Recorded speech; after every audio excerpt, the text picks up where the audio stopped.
Welcome to the kingdom. I'm Chris, and this is Good Enough Gaming.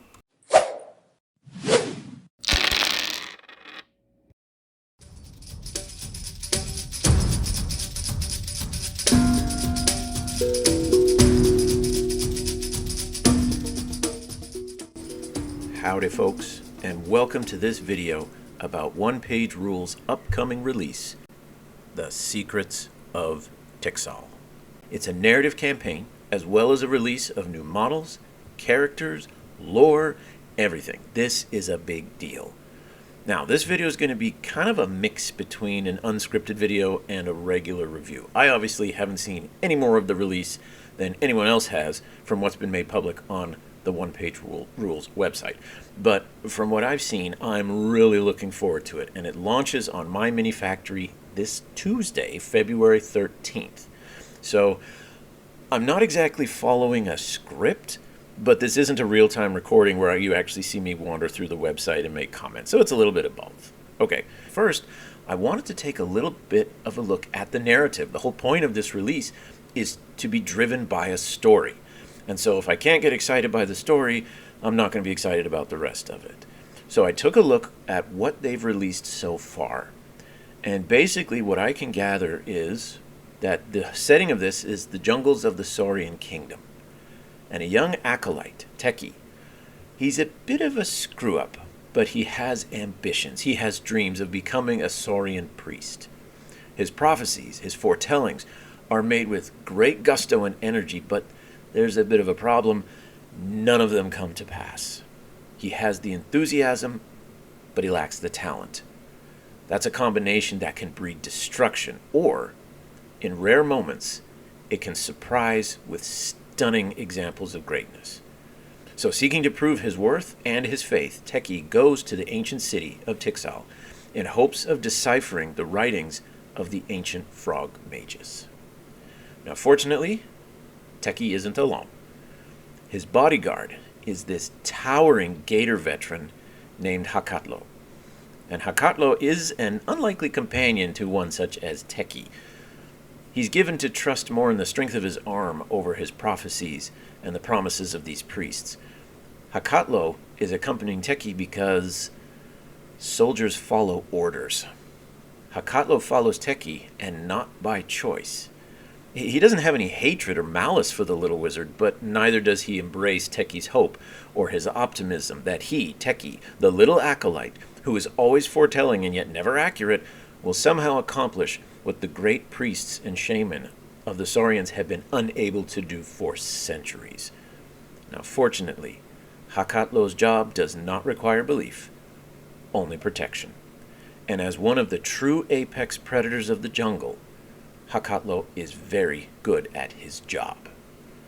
But even here, everything is not what it seems.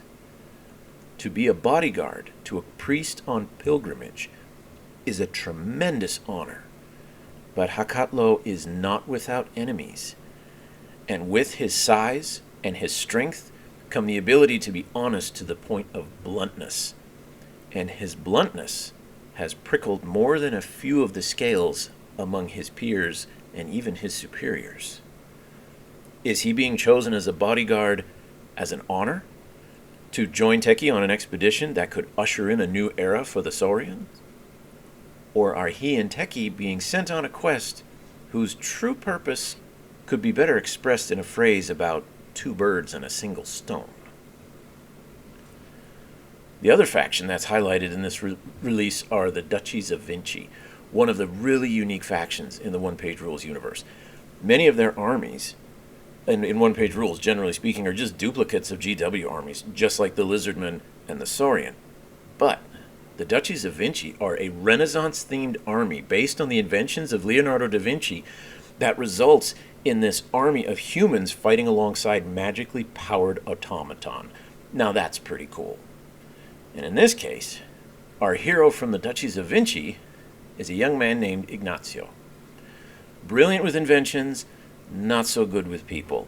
And pardon me for saying, that sounds like a fair number of miniature wargamers, am I right? Anyways, hailing from a wealthy and powerful family in the Duchies, Ignacio wants to make a name for himself based on his own merits and not just ride on the family coattails.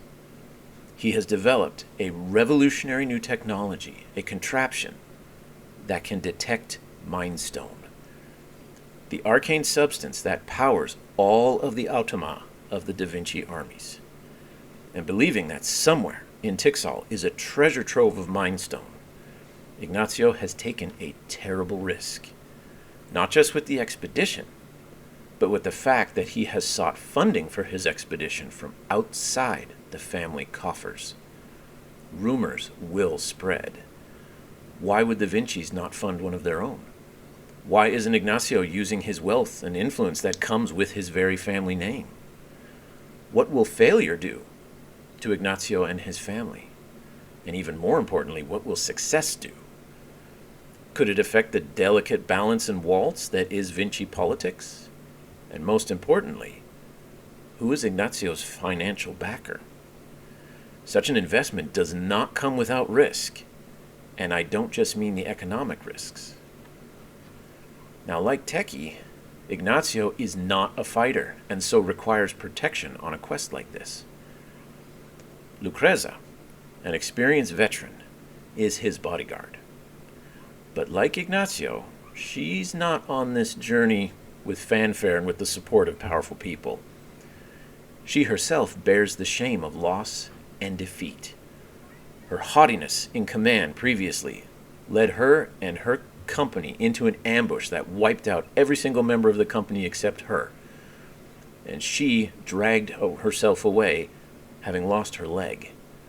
Small compared to what her companions lost, but it was enough to drive her out of military service amid rumors of incompetence and even worse. Her only companion now is Carmilla, an Automa eagle. Seeking redemption, Lucreza has signed on with Ignacio. His success could propel her back into the light of respectability. And if it fails, well, she can't sink too much lower. However, the daring, brash, haughty commander that cost her both a company and a leg is gone. The new Lucreza is cautious, careful, and reserved. And for while failure can't push her much lower, it would guarantee that no other chance at redemption will ever come along. 2 quests, 2 purposes. The city of Tixal beckons. Now, if that doesn't get you interested in the campaign, maybe this will. The last time something this big happened was years ago when One Page Rules released the Jacob's Path campaign for Grimdark Future.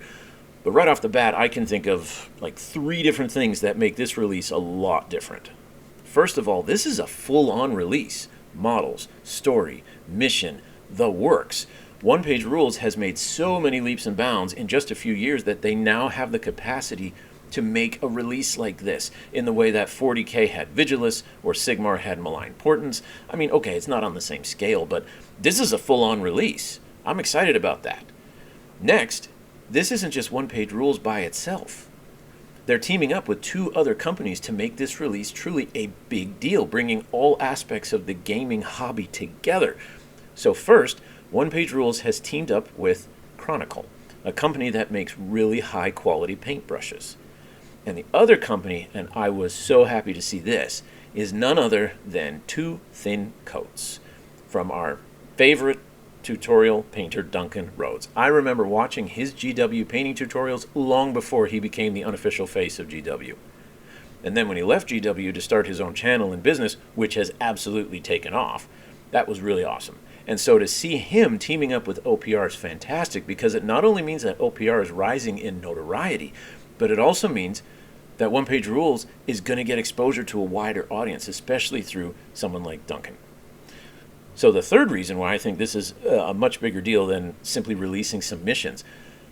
Back in January, One Page Rules put out a community survey. Now somehow I missed it. Mea culpa. So I plan to do a video going back over the results and seeing what kinds of questions they were asking, diving in detail a little bit more in the results, what the community was saying. But when I was looking over it just really quickly, in preparation for this video, I noticed that one of the questions asked what factions people wanted to see, not necessarily advance, but what factions people wanted to see focus. And Sorians were the very top, with the Vinci being in, I think it was the top 5, maybe the top 3. So this campaign is in direct response to that survey. And on top of that, this campaign is being released with named characters, unique models. This is a first that I'm aware of. So what we've got here now is OPR is asking its customers, asking its community, what does it want? And now it's producing this massive narrative release in answer to what the customers want. So I think this is huge, both for the game specifically, for the company as a whole, and I'm really excited to see where it goes. All right, that's it for now, at least until the campaign officially kicks off next week. Until then, keep your dice on the table, and remember, it doesn't have to be perfect as long as it's good enough.